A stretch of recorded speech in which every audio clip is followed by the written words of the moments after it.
新型穷人正席卷中国，有房有车，生活光鲜亮丽，却对城市没归属感。自从有了货币和交易的概念后，人们对于贫与富的定义就很清楚了，财富始终是衡量人们贫富多寡的唯一标准。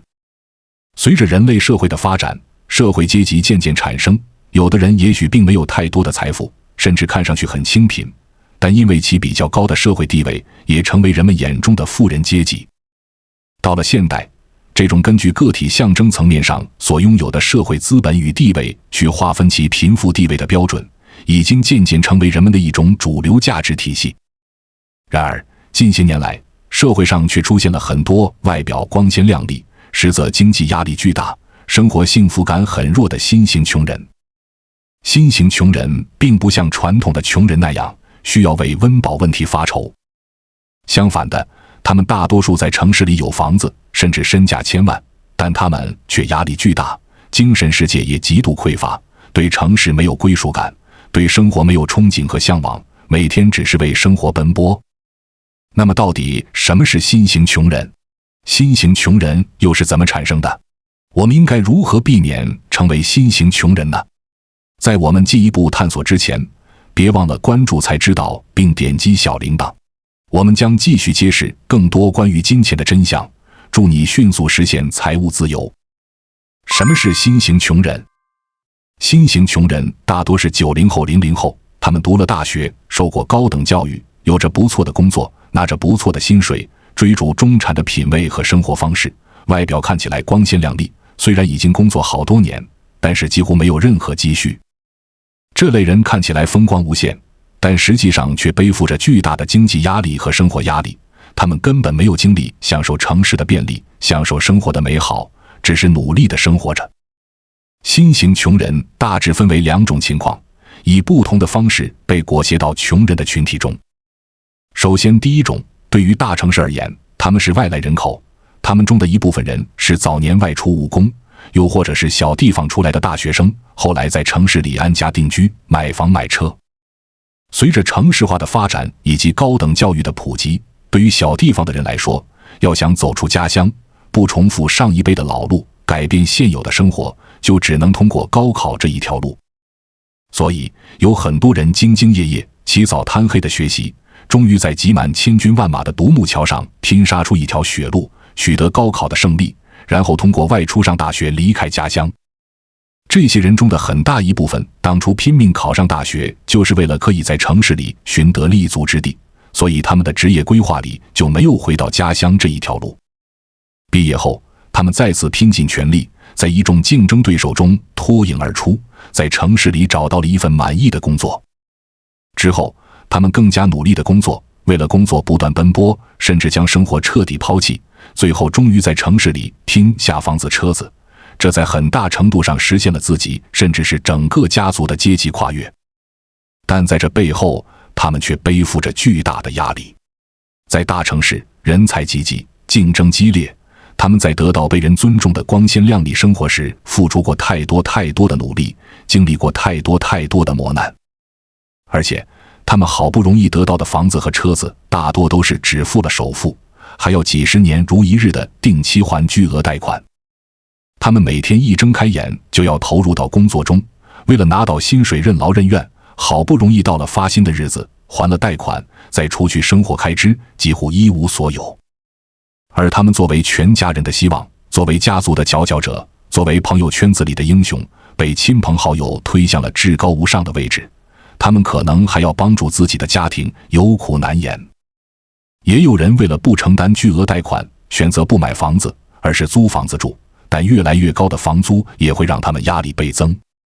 无论是租房子住的，还是买了房子供着房贷的，都承受着巨大的压力。他们在城市里并没有归属感，还会被城市当地的主人看不起，无法真正融入城市，他们的精神也在经受折磨。所以，这一种人表面上是成功人士，是富人阶层，但物质和精神都极度匮乏，维持表面的光鲜已经让他们筋疲力尽，根本没有精力在追求充实而美好的生活。还有一种新型穷人，就是城市的土著人群，他们是令很多外来人口羡慕的，因为他们不用为房子发愁，所以很多人觉得他们的生活轻松愉悦。事实上，这一类人确实在子女受教育、享受福利等方面有着一定的优势，但也不是完全没有经济压力，只是比外来人口的经济压力要小一点。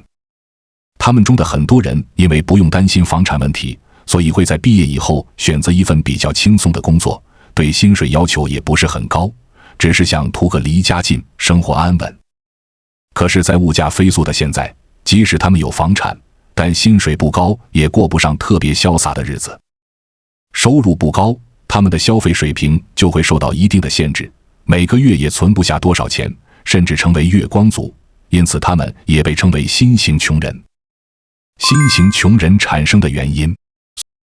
随着社会的发展和国家经济的高速发展，中国大部分人已经摆脱了贫困，不再为温饱发愁，生活也变得富足美好起来。但近些年，越来越多的新型穷人出现在各个地区，特别是北京、上海、广州等这一类经济发达的城市里最多。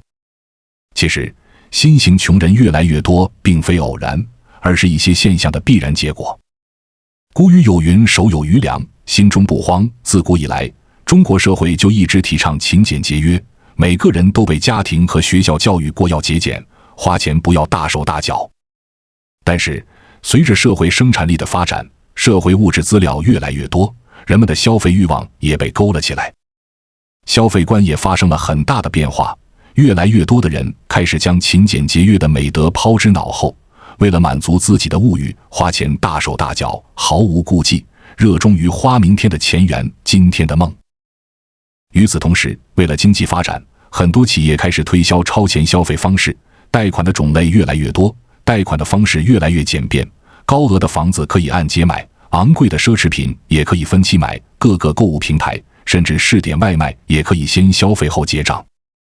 在这样的消费理念和社会环境下，很多人肆无忌惮地花钱，手里的钱花完以后，开始想办法借钱，超前消费，借呗、花呗、房贷、车贷，让很多人一步步成为背负巨额债务的负债人。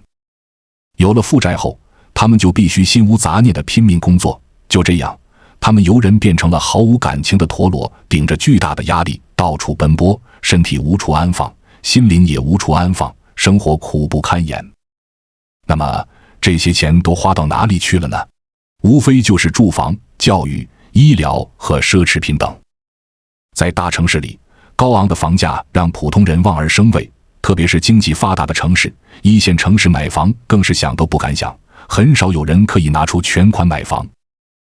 有的人能拿出房子首付，但还有很多人全家2代人的积蓄还不够房子的首付，付首付还需要东拼西凑，凑够首付又要还房贷，彻底成为房奴。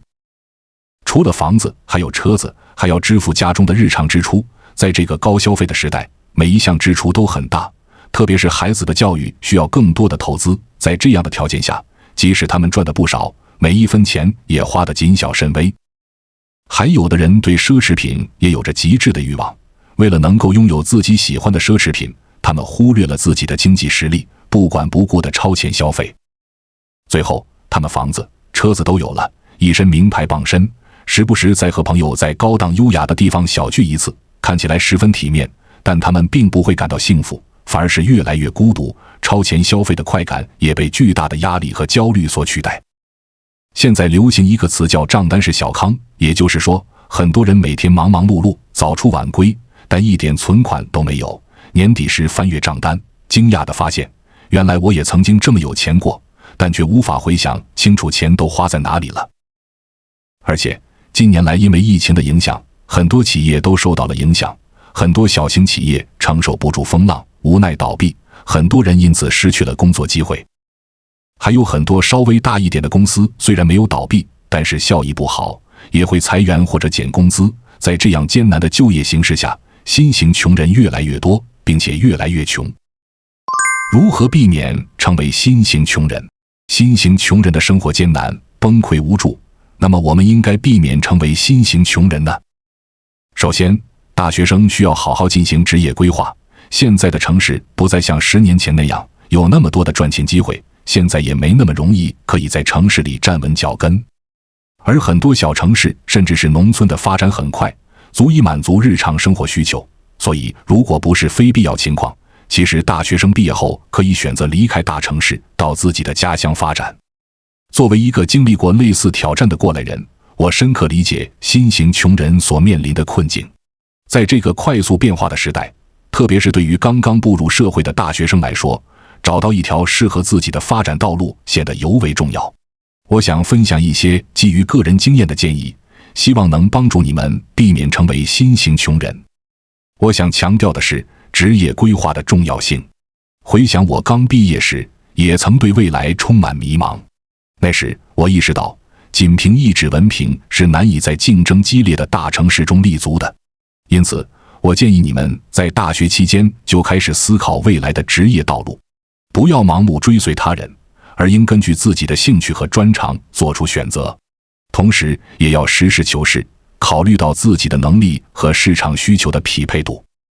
其次，不要忽视小城市或农村地区的发展潜力。我曾经也是一心向往大城市的生活，但后来发现，在小城市甚至是农村，生活压力小，发展空间大。这些地方的快速发展为我们提供了新的机遇。所以，如果条件允许，不妨考虑回到家乡，或者选择一个小城市开始你的职业生涯。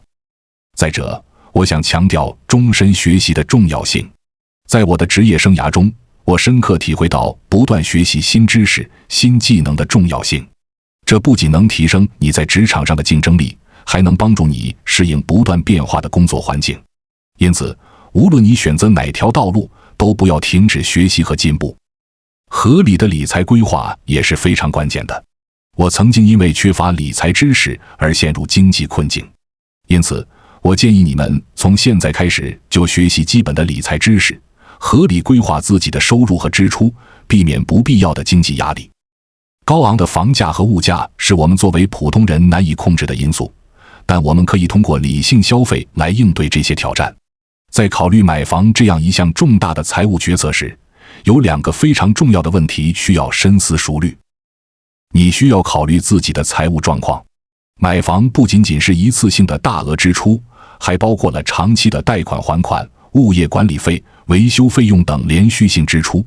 因此，在决定购买房产之前，务必对自己的收入、储蓄以及未来的收入稳定性有一个清晰的了解。你需要问自己，我是否有足够的首付？我的收入是否能够稳定地覆盖每月的贷款还款？如果遇到紧急情况，我的储蓄是否足够应对？这些都是在购房前必须仔细考虑的问题。其次，考虑房产的位置和潜在价值。房产不仅仅是一个居住的地方，也是一项重要的投资。因此，在选择房产时，要考虑其所在地区的发展潜力、周边的基础设施、交通便利性、教育资源等因素。一个好的位置不仅能提高生活质量，也有助于房产价值的增长。同时，也要考虑到自己的实际需求，比如房子的大小、户型是否符合自己的生活习惯等。在这个过程中，理性消费的态度至关重要，不要盲目跟风，也不要超出自己的经济能力去购买不适合自己的房产。